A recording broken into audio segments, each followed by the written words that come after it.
Welcome to The Explainer. Today, we're exploring one of the most widely read books in the entire world, one that was actually born from some of the darkest chapters of human history.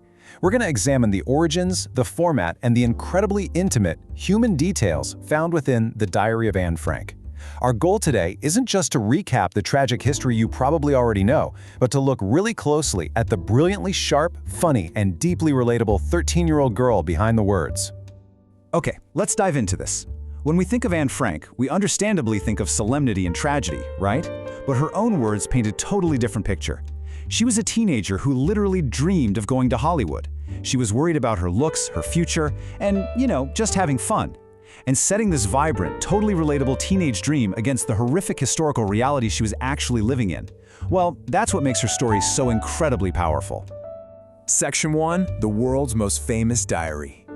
To truly appreciate her words that have inspired films and stage productions all over the world, we really have to frame them with her reality. Born in Frankfurt, Germany in 1929, her world shifted rapidly. By 1933, as the Nazis gained power, her father Otto emigrated to Holland, and the rest of the family soon followed. But when the Nazi occupation extended into the Netherlands, they were trapped. As persecutions against the Jewish population escalated, they were forced into hidden rooms in Otto's office building in July of 1942. Just over 2 years later, in August 1944, her diary entries suddenly stop. The family was betrayed. Anne died of typhus in the Bergen-Belsen concentration camp in 1945, just days after her sister Margot. Only her father Otto survived, and when he finally returned to Amsterdam, he discovered her diary had been saved. Section 2. Defining the personal record. It was Otto Frank who, completely convinced of the diary's unique value, took the massive step to have it published for the world. But there's a distinct difference between these types of personal records that we need to understand. A memoir is typically a retrospective look at one's life, usually written by someone famous specifically for the public to read. A diary, however, is deeply, deeply private. It's just a book with a separate space for each day to jot down immediate thoughts and feelings. Anne herself even noted that it was a, quote, really strange experience to write, mostly because she honestly believed neither she nor anyone else would ever be interested in the musings of a 13-year-old schoolgirl. She was writing purely for herself. Section 3. Finding a true friend. So the crucial point here brings us to the core motivation behind her writing, and it reveals a pretty fascinating paradox. Despite being constantly surrounded by people, she felt completely alone. She explicitly writes, "I don't have a friend." Now she immediately clarifies that she isn't completely alone in the world. She has loving parents, her 16-year-old sister Margot, loving aunts, a good home, and about 30 people she could call friends. On the surface, she basically seemed to have everything, but she lacked one true confidant.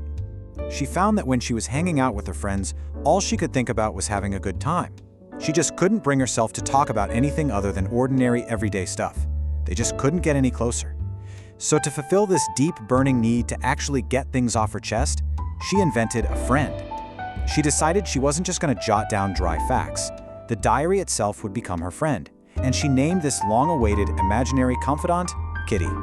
Section 4. The Math Teacher's Punishment. Let's move to and see how this builds by zooming in on a very specific, totally relatable slice of life story she tells Kitty, back from before the family went into hiding. Anne describes her school life, noting she actually got along pretty well with all 9 of her teachers, 7 men and 2 women. She was confident she and her friends would make it to the next grade, except for one highly unpredictable subject, math. And that math teacher was a man named Mr. Keesing. And this brilliantly illustrates her personality. Anne playfully describes Mr. Keesing as an old fogey.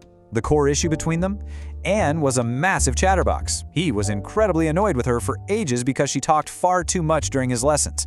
After several verbal warnings completely failed to keep her quiet, he decided to escalate the situation with some extra homework. This is where we really see Anne's spirit shine through. Mr. Keesing assigned her an essay simply titled A Chatterbox. When she kept right on talking in subsequent lessons, he assigned a second essay, An Incorrigible Chatterbox. And finally, when he had absolutely completely had enough of her talking during the third lesson, he assigned a remarkably humiliating and honestly hilarious title, Quack, Quack, Quack, said Mistress Chatterbox. It was this classic, escalating battle of wills between a strict teacher and a very talkative student. Section 5. An inherited trait. Now what's really interesting about this is how she handled it. Instead of writing a simple, boring apology to outsmart the punishment, Anne came up with a brilliant, witty punchline. She argued that while she would try her best to keep her talking under control, she would never be able to fully cure herself. Why? Because her mother talked just as much as she did. She famously concluded that, well, there's not much you can do about inherited traits. It was so clever that even the strict Mr. Keesing had a good laugh at her argument. But of course, the piece didn't last. She talked her way through the very next lesson, prompting that second essay. She handed that one in and actually managed to keep quiet for 2 whole lessons.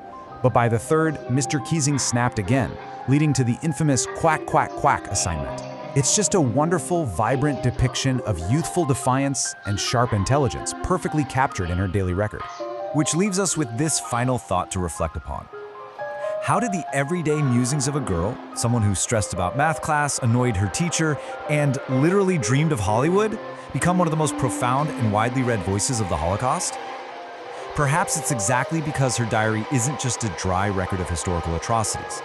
It's a testament to the vibrant, relatable, and absolutely beautiful human spirit that was so tragically lost.